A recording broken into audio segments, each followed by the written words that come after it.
આજે આપણે પરવળની ખેતી જોવા માટે આવી ગયા છે અને પરવળ જે તાપી જિલ્લામાં ઘણા વર્ષોથી ખેતી કરતા છે અને આપણે અત્યારે હાલમાં પણ એક પરવળની ખેતી કરીએ છીએ અને આપણી પાસે ઘણા સવાલ આવે છે ખેડૂતોના કે પરવળ માટે તમે એક સારો વિડીયો બનાવો, પરવળની ખેતી અમારે કરવી છે, રોપા ક્યાં મળે એને કઈ રીતે તૈયાર કરવાના અને આ રીતના ઘણા બધા ખેડૂતોના સવાલ આવતા હતા. એટલે આપણે અત્યારે હાલમાં વાલોડ ગામમાં આવી ગયા છે અને અહીંયા આપણે જે પ્લોટ છે એ અત્યારે હાલમાં જોઈ રહ્યા છે. આ પ્લોટ આપણે જોઈએ તો 1 વર્ષ અને 3 મહિનાનો થઈ ગયો છે. આમાં કઈ રીતે કાળજી કરી છે, કઈ રીતે પ્રોડક્શન મળે છે, કેટલું મળે છે, એ બધું આપણે આજે ખેડૂતો સાથે ચર્ચા કરીશું. તો ખેડૂત ભાઈઓ, આ વિડીયો તમે છેલ્લે સુધી જોજો, તમને પરવળની ખેતી વિશે ઘણું જાણવા મળશે. અને આપણે હવે આ વિડીયો સ્ટાર્ટ કરીએ એ પહેલા આ ચેનલને સબસ્ક્રાઇબ કરજો અને આ ખેડૂતોને, બીજા ખેડૂતોને પણ શેર કરજો, જેથી આપણે જે પરવળની ખેતી કરવાના છે આખા ગુજરાતમાં એમને પૂરેપૂરી માહિતી અહીંયા આ વિડીયો દ્વારા મળશે. એને ખાસ વાત કે ખેડૂત ભાઈઓ, પરવળ હંમેશા મંડપ પર ઘણા ખેડૂતો કરે છે. આપણે આમાં જમીન પર આપણે પરવળની ખેતી કરી છે, એ સક્સેસ ખેતી કરી છે. એમાં કયા કયા પરિબળો તકલીફ આપી, નુકસાન આપી અને ફાયદા કઈ રીતે એમાંથી લીધા ખેડૂત ભાઈએ, એના વિશે આજે આપણે પૂરેપૂરી ચર્ચા કરવા. ખેડૂત ભાઈઓ, આજે આપણે પરવળની ખેતીમાં ખેડૂત ભાઈ સાથે આપણે મુલાકાત રહ્યા છે. ખેડૂત ભાઈનો આપણે પરિચય લઈએ. મારું નામ રવિન્દ્રભાઈ છે. હા, રવિન્દ્રભાઈ, વાલોડ રહેવાનું. તો રવિન્દ્રભાઈ, આપણે અત્યારે હાલમાં પરવળની ખેતી તમારી જોઈએ છે, એકદમ મસ્ત છે. અને પહેલા જ આપણે એક સવાલ તમને પૂછીએ કે આ જે પરવળની ખેતી તમે જમીન પર કરી છે, એના માટે તમને વિચાર કઈ રીતે આવ્યો કે મારે પરવળની ખેતી જમીનમાં કરવાની છે? જમીન કરવા સારું મારે છે ને 1 વર્ષ સુધી મેં મહેનત કરી બીજા પ્લોટ જોવામાં. એમાં સ્પેશિયલ ભોજપુર બનાવેલો હતો પેલા. એટલે તમારા 1 વર્ષ સુધી સ્પેશિયલ જોવા ગયા. તમારા ઘરથી કેટલા કિલોમીટર દૂર હશે? 20 થી 25 કિલોમીટર દૂર હશે. એટલું તમે 1 વર્ષ કન્ટિન્યુ ખેતી બીજા ખેડૂતે કરેલી એ જોવા માટે ગયા? બરાબર. તો એમાં તમે કેટલી વાર વિઝિટ કરી હશે? એમાં લગભગ અમે 15 વખત વિઝિટ થઈ ગયો. 15 વખત તમે વિઝિટ કરી હશે આ પરવળની ખેતી જોવા માટે, બીજા ખેડૂતે કરેલી એ. પછી તમે આયોજન કર્યું. બરાબર છે. ખેડૂત ભાઈઓ, રવિન્દ્રભાઈએ જે શરૂઆતમાં જ જણાવી દીધું કે કંઈક નવું કરવું. પહેલા એમણે ઘણું વિચાર્યું, જોયું, જાણ્યું અને પછી એમણે પહેલી વાર જ ખેતી કરી. આ તમે પહેલી વાર ખેતી કરી અને હાલમાં આપણે જોઈએ છે 1 વર્ષ અને 3 મહિનાના આ પ્લોટ થઈ ગયા ને? હા, થઈ ગયા. આપણે જોઈએ છે અત્યારે હેલ્ધી પ્લોટ છે. એટલે કંઈ બી નવું કરીએ એના પહેલા આપણે સ્ટડી કરીએ, જાણીએ, શીખીએ, પછી આપણે કરીએ તો ખેતી આપણી સક્સેસ થઈ શકે. રવિન્દ્રભાઈ, આપણે જે આ પરવળની ખેતી આપણે જોયા છે તમારે, તો આટલો વિસ્તાર આપણે જોયો તો લગભગ આ 20 ગુંઠા જમીન ખરી. હા, તો આમાં જે 20 ગુંઠા જેટલી જમીનમાં તમે પરવળ બનાવ્યા છે, તો પરવળ બનાવવા પહેલા તમે જમીનમાં કઈ કઈ તૈયારીઓ કરી? જમીનમાં તૈયાર કરવામાં પહેલા ખેડ કરી, પછી છાણિયું ખાતર નાખ્યું, છાણિયું ખાતર, પાછી ખેડ કરી, પછી બેડ બનાવ્યું. છાણિયું ખાતર તમે કેટલુંક નાખ્યું હશે અંદાજે? 8 ટ્રેક્ટર. 8 ટ્રેક્ટર. બરાબર છે. અને બીજું આપણે જોઈએ તો અત્યારે તો પ્લોટ સારો જ છે. અને આપણે જોઈએ તો આની સાઈઝ, આ જે પાડિયા કેટલાની સાઈઝ તમે બનાવી હશે? એ 6 ફૂટની બનાવી. 6 ફૂટ. આ જે પરવળની સાઈઝ અત્યારે 6 ફૂટ પર છે. અને આનું પ્લાન્ટેશન કઈ રીતનું છે? 2 બાજુ છે કે? હા, 2 બાજુ. તો આપણે અહીંયા જોઈએ તો 2 બાજુ છે. આ બાજુ બી પ્લાન્ટેશન છે અને આ બાજુ બી પ્લાન્ટેશન છે. આ બાજુ બી રોપેલા છે, આ બાજુ 2 બાજુ રોપેલા છે. એટલે 2 બાજુ તમે પ્લાન્ટેશન આ વેલા રોપેલા છે. હવે જે આજે તમે છોડવા રોપ્યા, એમાં તમે છોડ રોપ્યા કે પછી વેલા રોપ્યા? ખેડૂત ભાઈને એ પણ તમે વેલા રોપાવેલા. એ વેલા એટલે વેલા કઈ રીતના રોપેલા છે થોડુંક બતાવો ને અમને. હા, તેમાં છે ને બિયારણ લાવેલા ને તો ભાઈ આટલા ટુકડા આપેલા અમને. આટલા ટુકડા તમને આપેલા. બિયારણ તમે ખેડૂત ભાઈ પાસેથી લાવેલા? બરાબર છે. એ 2.5 રૂપિયાનો એક ટુકડો આપેલો. 2.5 રૂપિયાનો એક ટુકડો તમે લાવેલા. એવા કેટલા ટુકડા લાવ્યા છે? 700 ટુકડા લાવેલા. 700 ટુકડા. અને પછી અહીંયા તમે રોપ્યા. એ રોપ્યા એ તમે કયા મહિનામાં રોપેલા?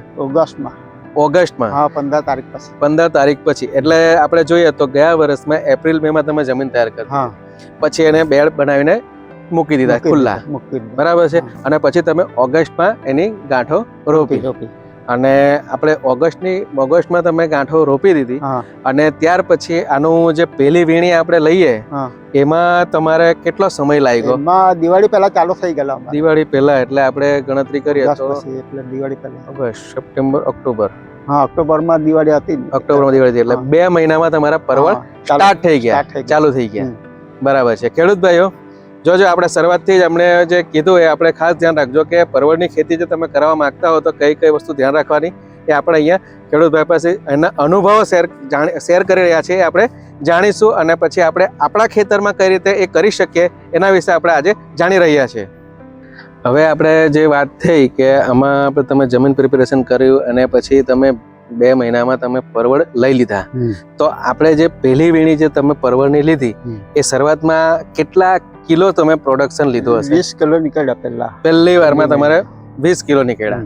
અને આપણે અત્યારે જોઈએ તો 1 વર્ષ ને 3 મહિના થઈ ગયા, એમાં તમારે હાઈએસ્ટ આ 20 ગુંઠામાં આ જે પરવળની તમે વીણી લીધી છે એ કેટલા મણ સુધી તમે એકી સાથે હાર્વેસ્ટ કર્યા હશે? એ 25 થી 30 મણ સુધી આ વખતે કર્યા. 25 થી 30 મણ સુધી આખા વર્ષમાં તક તમે મતલબમાં વધારે અહીંયા 20 ગુંઠામાં તમે એક વીણીમાં ઉત્પાદન લીધું.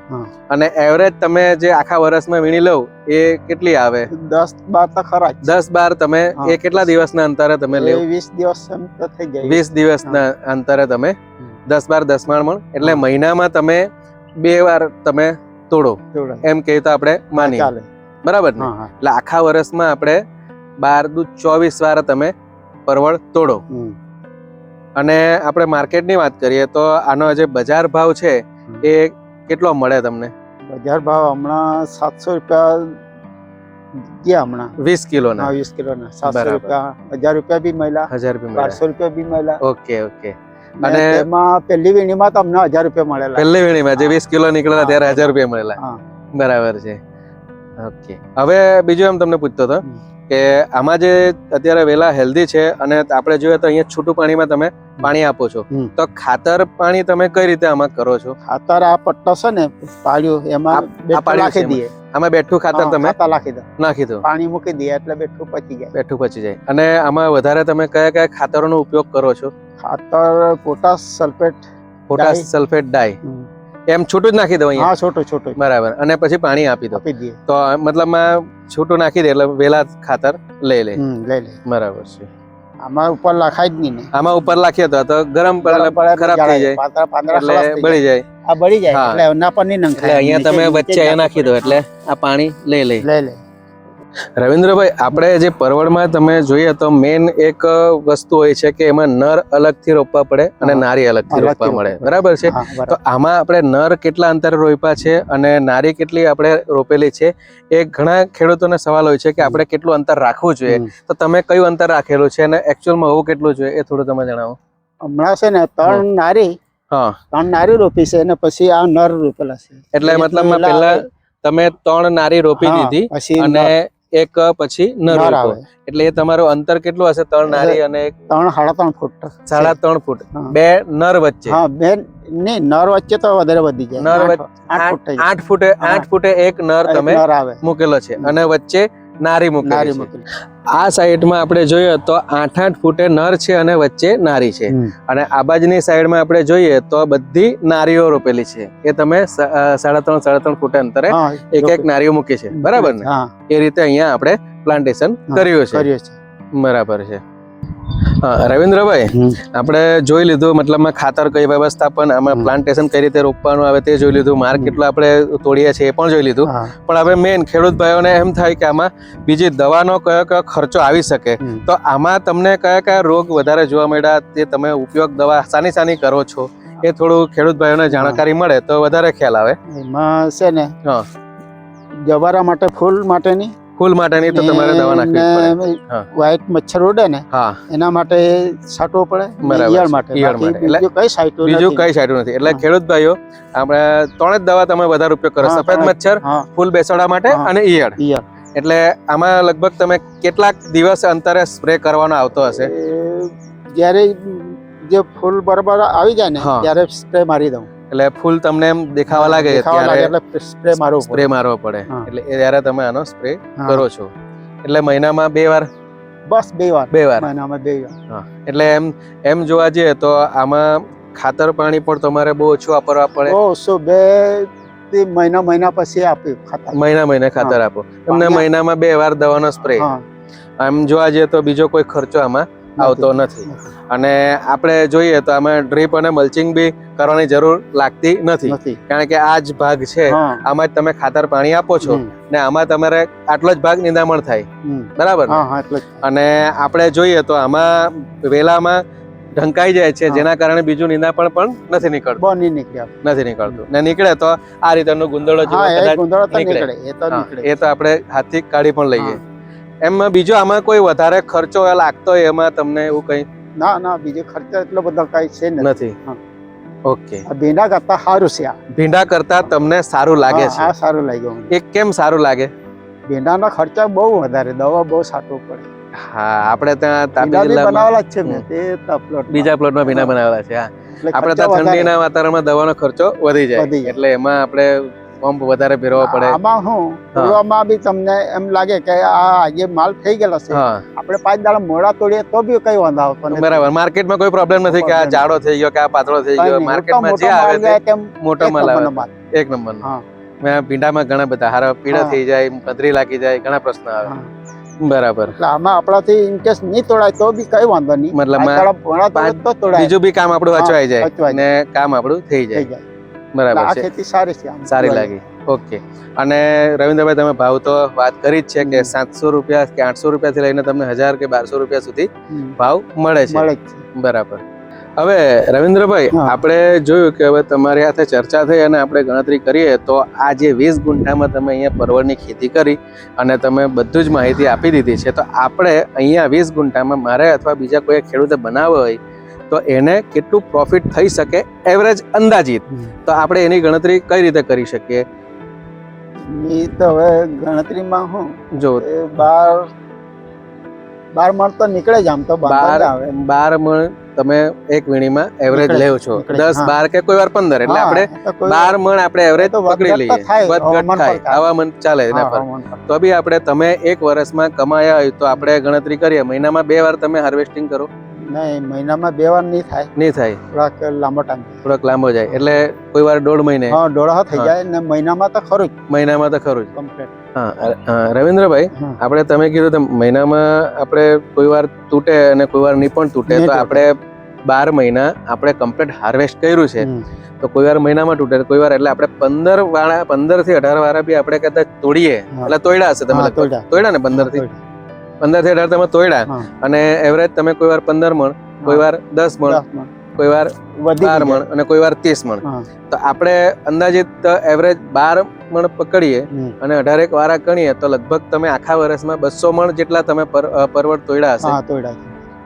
અને કોઈ વાર ભાવ તમે કીધું તેમ 1200, 1000, 800 એ રીતે 700 એ રીતે તમને મળ્યા, તો આપણે ગણતરી કરીએ તો 200 મણ તમે હાર્વેસ્ટ કર્યું અને કદાચ આપણે એવરેજ ભાવ 800 રૂપિયા ગણીએ તો તમને લગભગ એક વર્ષમાં 1,60,000 જો તમને આમાંથી એ આ 20 ગુંઠામાંથી તમને ઉત્પાદન મળ્યું. અને આમાં જે તમે ખર્ચ કરેલો એ તમે પ્રોફિટમાં આવી ગયા કે પછી હજુ ખર્ચ તમારો માઇનસમાં છે?